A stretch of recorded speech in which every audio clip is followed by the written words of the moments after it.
आता आपण करंज्यात भरायचं सारण कसं करायचं ते पाहणार आहोत। एक मीडियम साईजची सुक्या खोबऱ्याची वाटी मी किसून घेतलेली आहे। करंज्या थोड्याच करणार आहे, त्याच्यामुळे मी सारण पण थोडंच करते। त्याच्यानंतर यातली पिठी साखर लागणार आहे आपल्याला, ती आपल्या चवीप्रमाणे घ्यायची। आणि ह्या वेलच्या आहेत, या सोलून ह्याची पावडर करून घ्यायची आहे। आणि ही भाजलेली खसखस आहे, या चमच्यानी 2 चमचे मी हे खोबरं भाजून झाल्यावर त्याच्यात मिक्स करणार आहे। हे खोबरं आहे हे लाल रंगावर चांगलं भाजून घ्यायचं आणि मग त्याच्यात आपल्या चवीप्रमाणे पिठी साखर मिक्स करायची आणि वेलचीची पावडर त्याच्यात घालायची आणि मग खसखस पण मिक्स करायची। भाजलेली असेल तर ती न भाजता मिक्स केली तरी चालेल। तर चला आता आपण सारण तयार करून घेऊया। आणि आपण सारण तयार झाल्यावर रवा भिजवायला सुरुवात करणार आहोत। आता आपण कान्हवल्यांसाठी रवा भिजवणार आहोत। आता हे बघा, हा पेला आहे, ह्या पेल्याने मी अर्धा पेला रवा घेतलेला आहे आणि त्याच्यात अगदी थोडंसं एवढं चवीपुरतं मीठ घालायचं। आणि हे बघा, हे 1 टीस्पून तूप आहे। तूप डालडाच वापरलं तर चांगलं, शक्यतो साजूक तूप वापरायचं नाही, कारण डालडा तुपाने चर चांगले येतात असा माझा अनुभव आहे। तर हे 1 चमचा डालडा तूप आणि हे तूप आधी ह्या रव्याला सगळं मीठ आणि तूप असं मिक्स करून घ्यायचं आहे आधी, आणि मग त्यात पाणी घालून रवा भिजवायचा आहे। हे बघा, ह्याच्यात मीठ आणि तूप हे चांगलं मिक्स केलेलं आहे मी। हे बघा, हे असं चांगलं असं मिक्स करायचं, असं झालं पाहिजे। आणि आता ह्याला पाण्याने आपण जसं गव्हाचं पीठ भिजवतो चपात्यांसाठी तसंच थोडं थोडं पाणी घालून भिजवायचं आहे रवा। हे बघा, हे गव्हाच्या पीठ आपण भिजवतो त्याप्रमाणेच आपण रवा भिजवून घ्यायचा। जास्त पातळ पण नाही झाला पाहिजे आणि जास्त घट्ट पण नाही झाला पाहिजे असा रवा भिजवायचा, जेणेकरून आपल्याला पोळी लाटता येईल। हे बघा, हे असा एवढा असा झाला पाहिजे। आणि हे बघा, हा असा खाली असा कपडा ठेवायचा, स्वच्छ पांढरा कपडा घ्यायचा शक्यतो।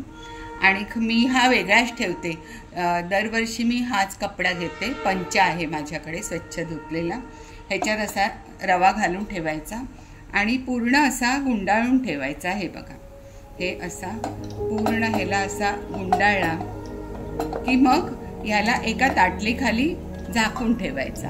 हे बघा, आणि आता हे 5-6 तासांनी आपण काढून कुटून घेणार आहोत पीठ। आता आपण करंज्यांना लावायला साठा तयार करणार आहोत, म्हणजे त्या रव्याची एक पोळी लाटून घ्यायची आणि त्या पोळीला साठा लावायचा। मी दाखवते तुम्हाला कसं ते। तर त्याच्यासाठी हे एवढं चमचा भरून मी तूप घेतलेलं आहे।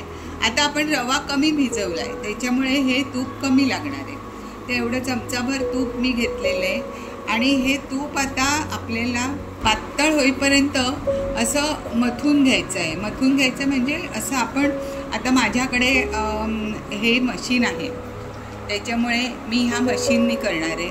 पण हे जर का मशीन नसेल तर ते तूप ह्याच्यात काढायचं अशा भांड्यात ताटलीमध्ये, आणि आपल्या हाताच्या अशा बोटांनी ते असं फिरवायचं आणि जोपर्यंत ते असं पातळ होत नाही तोपर्यंत ते फिरवायचं।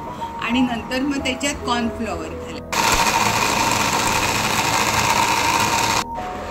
हे पहा, आता हे तूप आपलं फेटून झालेलं आहे, हे असं व्हायला पाहिजे फेटून। तर आता हे आपण फेटून घेतलेलं आहे। आता ह्याच्यात मी कॉर्नफ्लॉवर जेवढं राहील एवढं घालते, जास्त पातळ पण नाही करायचं आणि जास्त जाड पण नाही करायचं, कारण आपण जी पोळी लाटून घेणार आहोत रव्याची, त्या पोळीला हे साठा हा लावायचा आहे। हा पहा, हा आपला साठा तयार आहे, हा साधारण ह्या असा पाहिजे। आता हे आपण रवा उघडून बघूया। 6 तास झालेले आहेत रवा भिजवून। हा बघा, हा रवा असं छानपैकी भिजलेलं आहे. हे बघा, हे तूप आपण ह्या मिक्सरला असं सगळं लावून घ्यायचं. आता हा रवा असा तुकडे तुकडे करून या मिक्सरमध्ये टाकायचा आहे. फूड प्रोसेसरमध्ये केलात तर उत्तम, पण नाही तर मिक्सरमध्ये करू शकता. आता मिक्सर फिरवताना थोडा थोडा फिरवायचा. हा बघा, असा थोडा थोडा फिरवायचा. हे पहा, हा आता एकदा फिरवून आपला झालेला आहे. आता परत ह्या मिक्सरला तूप लावायचं आणि परत थोडासा फिरवायचा. असं 3 वेळा करायचंय. बघा, हा रवा आपला मिक्सरमधनं फिरवून आता झालेला आहे. हा बघा, हा रवा असा छानपैकी होतो. तोपर्यंत तो मिक्सरमधनं फिरवायचा. आणि आता ह्याचे गोळे करायचे आणि ह्याच्या लाट्या करायच्या. हे बघा, या रव्याचे असे मी 3 गोळे करून घेतलेले आहेत मळून. आता ह्याच्या आपण जशा पोळ्या लाटतो तशा 3 एकदम जाड जाड अशा पोळ्या लाटून घ्यायच्या. ही बघा, ही एक पोळी झाली. अशाच आणखीन 2 लाटायच्या. आता आपण ह्या रव्याच्या 3 पोळ्या लाटून घेतलेल्या आहेत. त्याला आता ह्या 3 बोटांनी हे असं करायचं. हे बघा, आणि हा आपण मगाशी साठा केला होता तो साठा ह्याच्यावर लावायचा आहे. आता ही बघा, ही आता दुसरी पोळी पण ह्याच्यावर अशी ठेवायची. नीट अरेंज करायची. हा, नीट अरेंज करायची. त्याला थोडी छोटी झाली असेल तर थोडी अरेंज करायची. आणि ह्याला पण असं बोटांनी असं करून ह्याच्यावर पण साठा लावायचा. हा,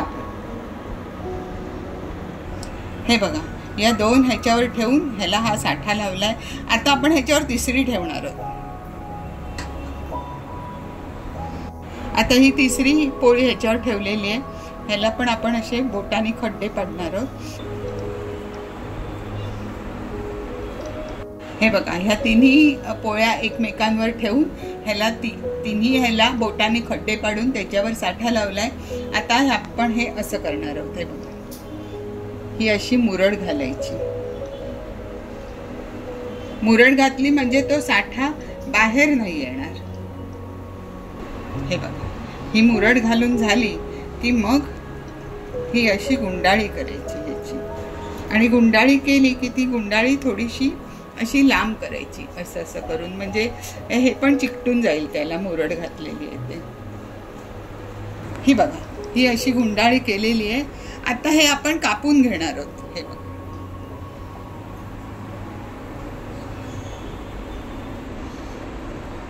आता हे आपण कापून घेतलेले आहेत. बरोबर 14 गोळे झालेले आहेत. हे बघा, हे असं करायचं आणि हा बघा, हा गोळा करायचा. असे सगळे गोळे आपण करून घ्यायचे. आता हा फडका मी ओला केलेला आहे. ह्याच्यात मी आता हे गोळे ठेवणार आहे. कारण हे गोळे नाहीतर मग सुखे होतील आणि आपल्याला लाटता येणार नाही. म्हणून ओल्या फडक्यात हे गोळे ठेवायचे. आणि कान्हुले लाटले की पण त्याला ओल्या फडक्यातच ठेवायचे. याला कुणी कान्हवले म्हणतात, कुणी करंजा म्हणतात. हे बघा, हे गोळे ठेवलेले आहेत. आता आपण हे लाटायला सुरुवात करूया. ही बघा, ही आता आपण तयारी केलेली आहे. हे कॉर्नफ्लॉवर आहे लाटायला. हे दूध आणि पाणी आहे करंजीला लावायला. आणि आता आपण करंजी लाटायला घेणार आहोत. हे कॉर्नफ्लॉवर टाकलेलं आहे पोळपाटावर. हे पहा, हे परत ही आता दुसरी लाटते. कॉर्नफ्लॉवर लावून घ्यायचं आणि छान लाटायची. कॉर्नफ्लॉवर शिवाय लाटता नाही येणार. आता परत मगाशी केलं होतं तसंच ही पिठी घ्यायची. असा हात ठेवायचा आणि इथे अशी भरायची. आता ही भरून झाली की ह्या 3 बोटांनी असं दाबायचं. कान्हवला जेवढा भराल ना तेवढा छान लागतो. त्याच्यात सारण अगदी छान भरायचं. आता हे दूध पाणी घ्यायचं आणि मगाच्या सारखंच असं कडेकडेला लावून घ्यायचं आणि हे असं त्याच्यावर ठेवून बंद करायचं. हलक्या हाताने दाबायचं. आणि मग कातीण फिरवायची. हा झाला आपला दुसरा कान्हवला रेडी. काढून टाकायचं. ह्याच्यानंतर दुसरं काहीतरी करता येतं, करंजी वगैरे साधी. हे असं पोळपाट असा करून काढायची आणि हे बघा हे सगळे कान्हवले करून द्यायचे. आता चांगलं तूप तापलेलं आहे. गॅस आपण बारीक करायचा पहिल्यांदी आणि त्याच्यात हळूच हलक्या हाताने हा असा कान्हवला सोडायचा आणि त्या कान्हवल्यावर असं तूप उडवायचं. हे पहा, हा असा कान्हवला सोडायचा आणि त्याच्यावर असं तूप उडवायचं. शक्यतो कान्हवला उलटायचा नाही, असंच तूप असं हे करून तो शिजतो. हे बघा, हा आपला कान्हवला झालेला आहे. आपण बाकीचे इतर कान्हवले करून घेणार आहोत. हे बघा, हे आपले खाज्याचे कान्हवले रेडी. हे बघा, हे असे इतके छान चर असे आले पाहिजेत.